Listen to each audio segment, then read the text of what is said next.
We're ready. Yeah, we're ready. Hi. How's everybody doing? Hello. Hello, everybody. Well, we have 30 minutes. We have a lot of information to share with you. We are Cesar and Pam with cesarandpam.com.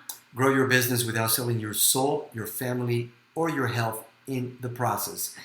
And I made the promo video earlier today where I mentioned that many people still believe that we are in a health crisis with the virus.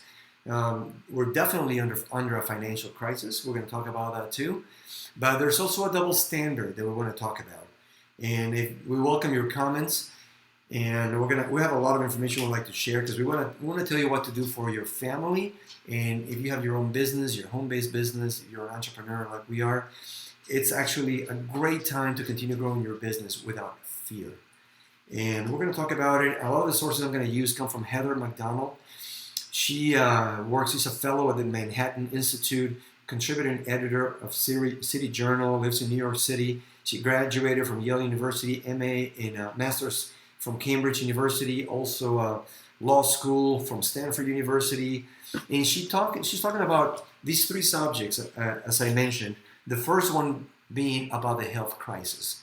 So it is clear now, there was an overreaction about the virus that has collapsed the lifeblood of the cities, which are the small businesses. By all the epidemiological models, okay, such as the Imperial College London model, on March 30th, they predicted 2.2 million deaths in the U.S. by September 1st. Well, it never happened.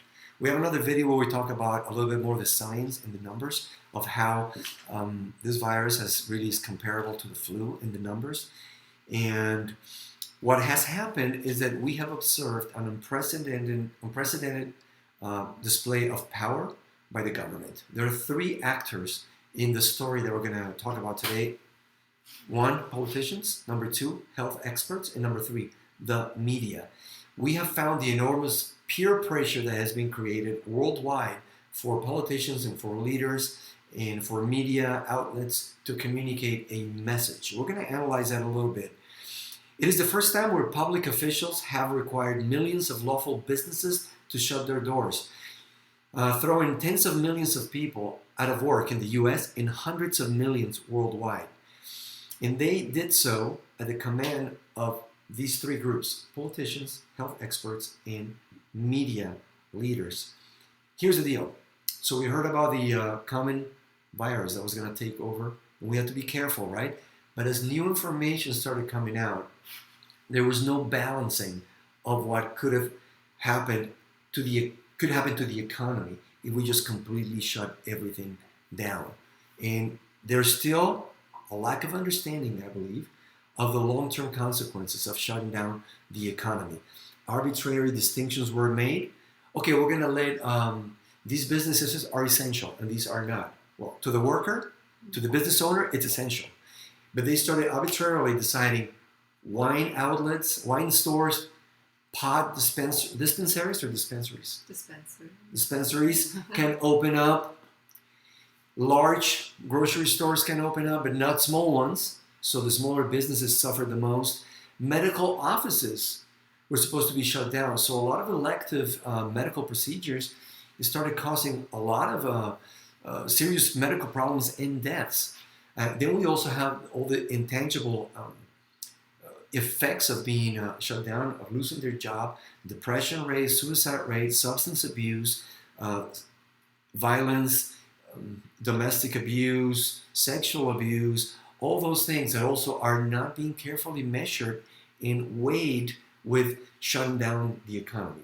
So that's the first contradiction. Yeah, and reading that article too, I was noticing how so many small businesses that were considered non-essential, they're the kinds of businesses that don't have like a lot of people going into them at one time. You know, it's small offices, small facilities where there's a few people that come in at a time.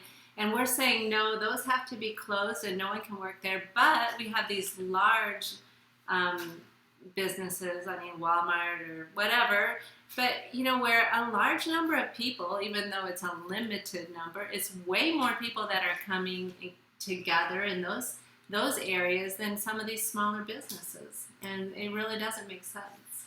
Yeah.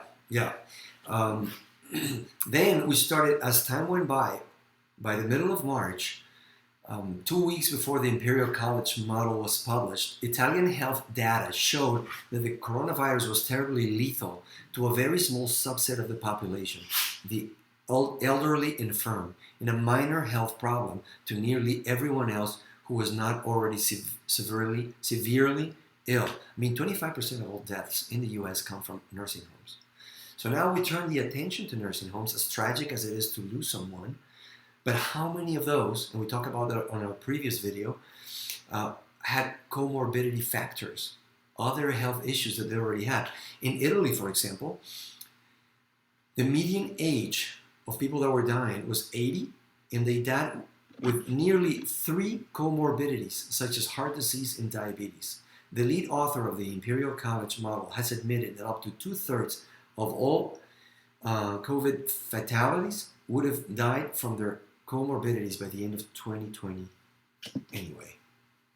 Yeah, I think, we're not saying that there isn't a virus. We know there's a virus, and we know that people can get sick and people can die, but we're saying that we've seen a blanket reaction that divides, has brought division, and has really negatively affected health. It's negatively affected our economy. And we need to look at what are some real answers. I listened to 2 environmental health and safety experts who between them have over 40 years of experience. And what do they work with? They work with one of the areas, in virology and immunology, things that they've studied. They are working to keep workers safe and healthy. And one of that is in the PPE, which is personal protective equipment. Yeah, wearing masks. And so there's so much protocol. We have agencies for over 50 years. We have established these agencies, OSHA, and I think it's NIA. There's another one. OSHA, it's Occupational Safety and Health Administration. Yeah, and the National Institute of Occupational Safety and Health. So at a state level, we have OSHA, then at a federal level, things to protect workers. And what they do is they make sure that people are wearing the right mask for the right task. And there's a lot that goes into it. They said you would be surprised. I mean, they have the research. There is the science behind wearing masks. But what have we done? We've just made a blanket mandate. Everybody just wear a mask. It doesn't matter. Wear a cloth mask, wear whatever. And they're saying, why? It doesn't make sense with what we know about science and what we already know about the coronavirus. We know that the size of this virus is tiny, tiny, tiny. It's incredibly tiny. 0.6 microns go ahead. Up to 0.125 microns. Okay, so I don't even understand all this, but it's so tiny that a cloth mask does nothing to stop it. It goes through the mask. So we're being told that we're protecting the people around us and we're protecting ourselves from the people, but it's not true. Scientifically, it's not true. And people are being shamed. It's creating so much division, so much hate.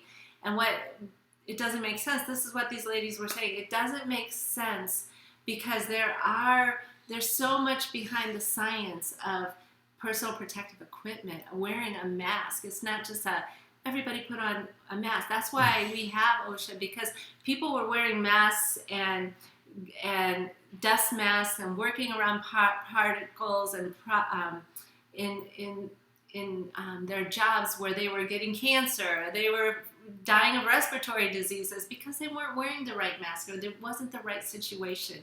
There are people that put on a mask and they immediately can fall out, because it was the wrong mask. It's the wrong situation, or they have other medical issues. Yeah, I was talking to my dad last week because it was his birthday, and he's a surgeon, and he was the director of a hospital for years and years, and he told me, put on one of those medical masks, and then light a match. If you can blow on the match with a match right in front of your mask, that mask is worthless. It's not helping you at all. And here's another thing. It's to be discarded. I mean, by OSHA standards, you cannot wear a mask more than 5 hours on specific jobs in different factories. And my dad was saying how if the mask is not properly used, it's actually worse to use the mask because you have all this infection going on there. You got people that are wearing it like this, and they put it on their neck, they put it on their head, they take it out and stick it in their pocket, and they've been wearing the same mask for weeks, and it's actually counterproductive. Plus, if they're breathing their own carbon dioxide, and they're already medically impaired, they have allergies, or they have asthma, it could actually be dangerous to them. So, all that to say, there is no magic pill that is going to save you from anything. Right. Yeah, and what we do have is an immune system that God gave us that will naturally filter, and it's doing its job. It has to be exposed to things coming in through our nose and mouth that our body can regulate and create immunities, and know how to work. It's like going to the gym and working out. And if you work out once, you're sore, you work out again, and you get stronger. Our immune system, stuff comes in, and we learn to fight it. Our immune system gets stronger. And so we're actually weakening our immune system if we're not allowing it to work. There's other risks with molds and other toxins and things from just reusing these masks. We talked about it on a previous video about how when a baby's born, you don't put him in a bubble wrap. And don't let them touch anything. Actually, if you got a toddler, we have 6 kids, what do? They're crawling all over the place, they're touching things, they're sticking them in their hands. Their body's actually strengthening itself. One of the centers of your immune system is your intestinal flora, your gut, right? Which has bacteria, good bacteria. You need to come in contact with viruses and bacteria because your organism is working out. We talked about it on previous lives. Start sleeping 8 hours a day. Start drinking clean water. Start getting rid of junk, of dead foods, sodas, energy drinks, foods that are highly processed with ingredients you can't pronounce. You're poisoning your body. Start exercising. Start breathing. And that's another problem that experts have said. Stay home. Stay home when it's healthier to be actually outside. Yeah, before the summer, we were told that, the virus can't live in temperatures, I think, over 70 degrees. And if you're outside, the probability, the possibility of contracting the virus is so low. And yet we continue to use a fear tactic, or we're being given we're being fed fear to say, don't be outside. I know, I'm thankful that we don't live right in a city, but, this lady lives in New York City and said that, people, if you don't have a mask on when you're walking outside, people are running away from you. Cussing you out. Yeah, because they feel like you're not being careful. And it's really sad what's happening. Because like you said, if we really care about people, we're going to help them be healthier by talking about things like, hey, let's work on our diet. Let's exercise. Are you getting the rest that you need? Yeah, why are we not talking about that? Proactively changing our lifestyle, not just having a magic mask. The media have been equally, I quote, uninterested in the scientific evidence regarding outdoor transmission. Coronavirus infections require what Japan calls the 3 C's: confined spaces, crowded places, and close contact. The fleeting encounters on sidewalks and public parks that characterize much of the city life simply do not result in transmission. This morning I was riding my bike with my 2 younger boys and our dog on the trails close to where we live, and a family walked by, and they will have these rags covering their mouths as they're walking in nature instead of breathing in the air. And when we rode by, especially putting their mask and looked the other way, it's a total lack of understanding of how the immune system works and how the transmission of this disease works that only affects a small percentage of the population. We just want people, the purpose in talking about this isn't to divide us more. It's to say, hey, let's live without fear. Let's help our economy. Let's go to these businesses. Let's go out to eat. I mean, Cesar and I went out to eat. We put on the mask. We went and sat down. We take off the mask. But it makes no sense. I mean, if you're going to take off the mask and you realize that you're trusting that they're making your food, they're touching your plate, they're giving it to you, like there's so much happening, but I want people to know that's okay. It's all right. Live, go out to eat, go enjoy nature, go to the beach, and help other people understand that they don't have to live in fear. Yes. On the other video, we talked about the numbers, how the flu, this compares to the flu. In 2017, I think it was the highest number of deaths that we had in the U.S. by the flu, 85,000. 2 years later, they came back and they said, actually, there were a lot of comorbidities and other factors. It was 60,000. Same way, this has been inflated, but let me just read this briefly here.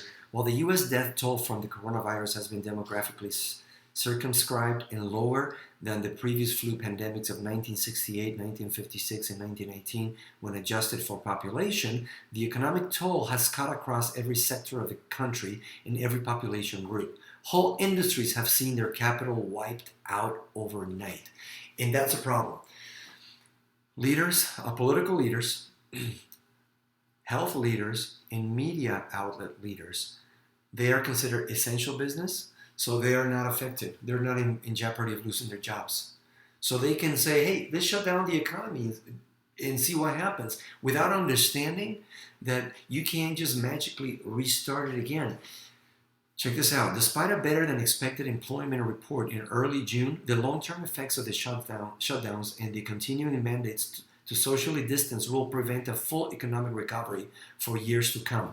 44 million Americans are still out of work. Supply chains have been thrown into chaos. Fresh fruits and vegetables are being plowed under and livestock burned uneaten for lack of access to processing plants in markets. Small businessmen and women who have put their life savings into creating a service that customers want have seen their hard work go up in smoke.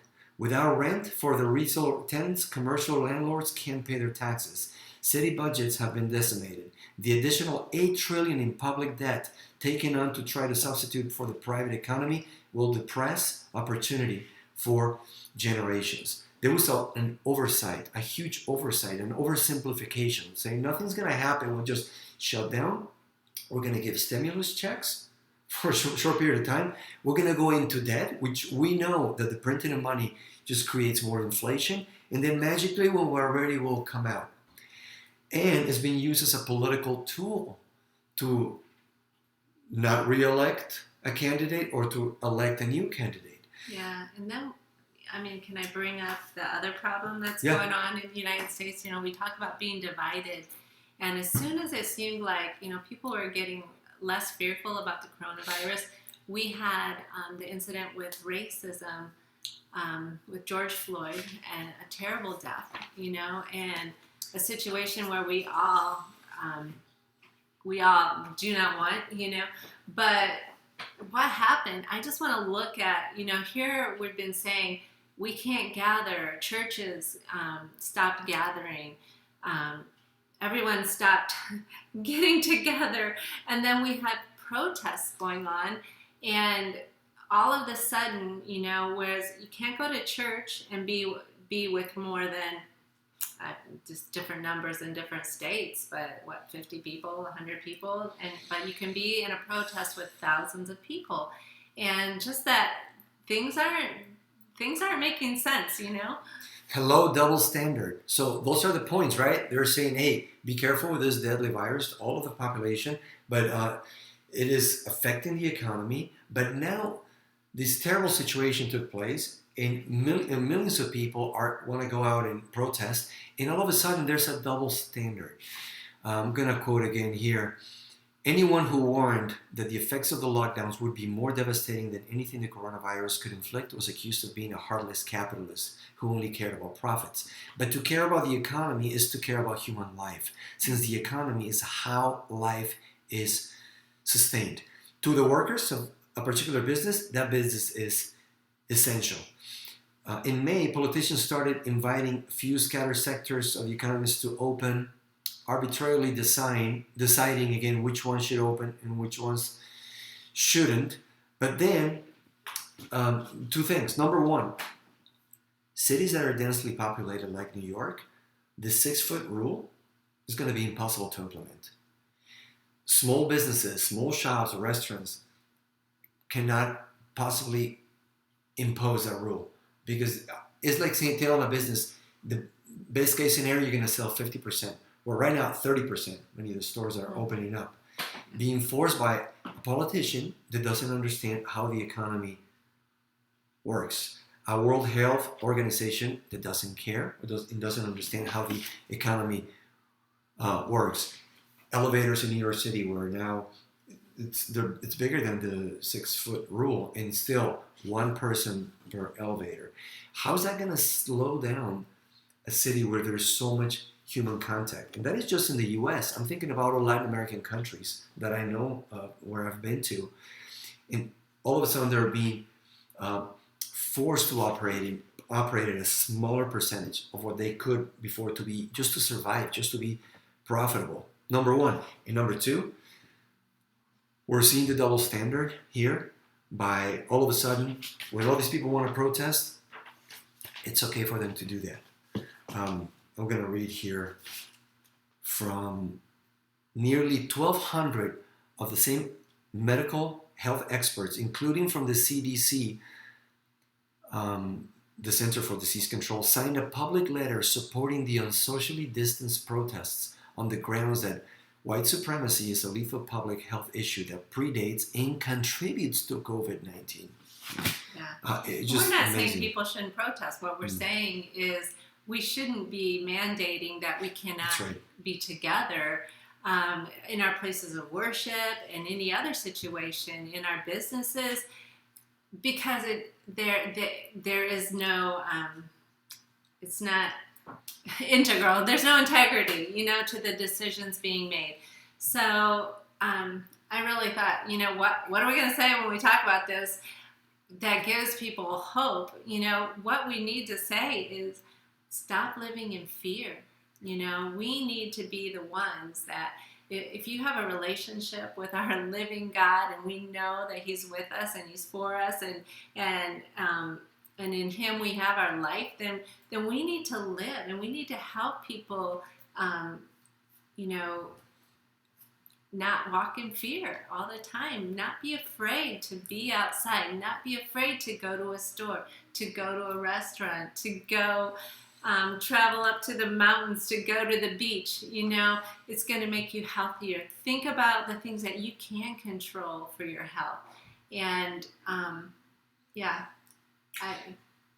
not to minimize a terrible tragedy that happened when I read that paragraph. I don't want to minimize that at all. But I want to emphasize and finish before we give you the 3 simple steps of, reiterate of what you can do to change the situation for you and your family. Trillions of dollars of wealth have been destroyed. It's probably going to take longer to recover than we thought. It might, but there's something you can do about it. And one of the things we need to be aware is that public order and safety, equal treatment under the law, stability of expectations are prerequisites, I'm quoting this author, for robust investments that have been decimated. We need to become aware of the repercussions of shutting down business. We need to become aware of how we can proactively fight a disease by investing in our health. There is no magic pill for your health. It's a process. It's a lifestyle change. There is no magic pill to save your marriage in one weekend retreat. When you've been doing poorly for 20 years, you're going to have to revamp, reignite, reinvent your marriage with the help of coaching. There is no easy way to change personal habits. There is no easy way to grow your business. Be careful of somebody who's trying to sell you a course and in 3 months they're going to make you a multimillionaire. Life doesn't work like that. So just in the area of health, the area of economics also has to be understood as a process that takes time. And we have to be very, wary of politicians, health leaders, and media outlet leaders that are not being directly affected economically by this situation and are giving us guidelines that don't make sense in the long run. I'm going to read just the last couple paragraphs from this article. The coronavirus lockdowns demonstrated our leaders' ignorance of economic interdependence. After the riots, that ignorance has been shown to run far deeper. It is an ignorance about government's most fundamental obligation to safeguard liberty, life, and property. It is an ignorance about human nature and human striving. Property and capital are not soulless abstractions, easily replaced by an insurance payout, as the rioters and their apologists maintain. The Massachusetts Attorney General noted that burning is how forests grow. Capital is accumulated effort and innovation, the sum of human achievement and imagination. Its creation is the aim of civilization. But civilization is everywhere and at all times vulnerable to the darkness human impulses. Government exists to rein in those impulses and so that individual initiatives can flourish. The role of government is to keep the peace so that we can thrive. The U.S. is an incredible, the American economy, the American form of government, American form of life, the American dream. It's an incredible 200-year experiment. I'm an immigrant, and I am just blown away at the amount of freedom that you can enjoy here.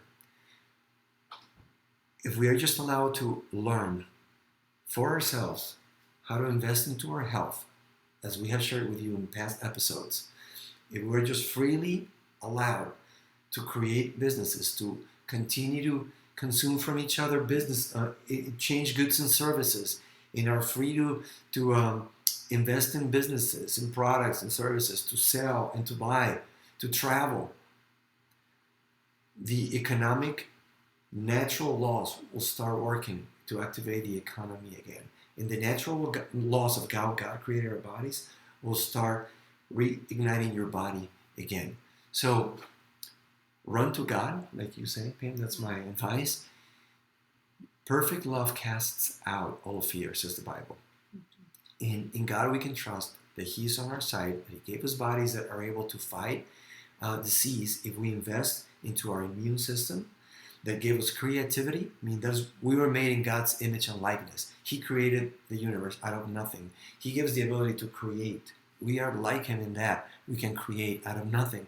If we are able to just live in a society where we can create and innovate and have human contact again, things will return to normal. The sooner the better. Any further thoughts on it to finish? Just for the moms, start doing your research on health. Find out, the things that that women have done, men too, for centuries, in how to keep their kids healthy. They don't be afraid. Don't be afraid if your child gets a temperature. That doesn't mean that you immediately have to give them Tylenol or Advil. You need to be aware. If you don't know, if you're gripped with fear, then do some studies and find out, what is the temperature doing? It's fighting off something that needs to be fought off in their immune system for them to get better. We don't want to just suppress every symptom. Mm-hmm. And we want to help build the immune systems in our children and our families. So think about that. And then my other thought is just go to church this week. Find a church that is open. Mm-hmm. I know our church, we have to get our temperature checked and wear a mask to get in. And once we're seated, we can take our masks off and we can worship together. And I think, we are forgetting some of the habits, some of the things that make us stronger spiritually, mentally, emotionally. It's good to be in God's Word. It's good to pray when you're alone, but it's good to worship together. So I just had that thought, don't be afraid of what the media is saying. There is so much duplicity, and you shouldn't be afraid to gather together with people that you love, with the body of Christ, and I think we'll be strengthened when we do that. Don't be isolated. That's right. So grow your business without selling your soul, your family, or your health. We are Cesar and Pam with cesarandpam.com. See you at the next one.